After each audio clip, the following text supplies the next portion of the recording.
gün Göyçə rayonunda daha bir igidimizin anım günü keçirildi. Göyçə rayon sakini 44 günlük Vətən müharibəsinin qəhrəman şəhidi Təbriz Məhəmmədəli oğlu Xancanovun anım mərasimi Qəbələ Müsküllü kənd qəbirstanlığında şəhidimizin məzarı önündə baş tutub. Mərasimdə Göyçə rayon icra hakimiyyətinin nümayəndələri, din xadimləri, şəhid ailələri, kənd sakinləri, ictimaiyyət təmsilçiləri, məktəblilər və qəhrəmanımızın ailə üzvləri iştirak ediblər. Tədbir, şəhidlərin əziz xatirəsinin bir dəqiqəlik sükutla yad edilməsi və Quran-ı Kərim ayələrin oxunması ilə başlayıb.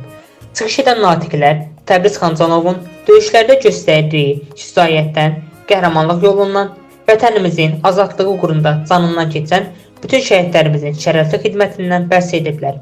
Təbriz Xancanov 9 iyun 1996-cı ildə Göyçə rayon Qəbələ Müsküllü kəndində dünyaya gəlib. 2014-2016-cı illərdə Azərbaycan Silahlı Qüvvələrində müddətli həqiqi hərbi xidmətini yerinə yetirib. Vətən müharibəsi başladığı gündən 27 sentyabr 2020-ci ildə fəal döyüşlərdə iştirak edən Təbriz Xancanov Suqovuşanın azadlığı uğrunda gedən ağır döyüşlərdə böyük igidlik göstərib.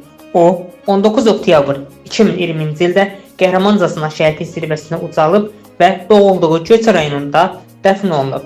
Döyüş tapşırıqlarını yüksək məsuliyyət və şərəflə yerinə yetirdiyinə görə Azərbaycan Prezidenti İlham Əliyevin müvafiq sərəncamları ilə Təbriz Xancanov ölümündən sonra vətən uğrunda Suqovuşanın azad olunmasına görə cəsur döyüşçü medalları ilə təltif edilib.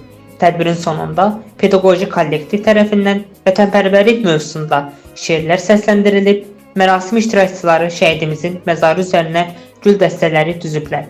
Ailə üzvləri bildirir ki, Təbriz vətənpərvər, ailəsinə bağlı, dürüst, məsuliyyətli və səmimi bir insan olub.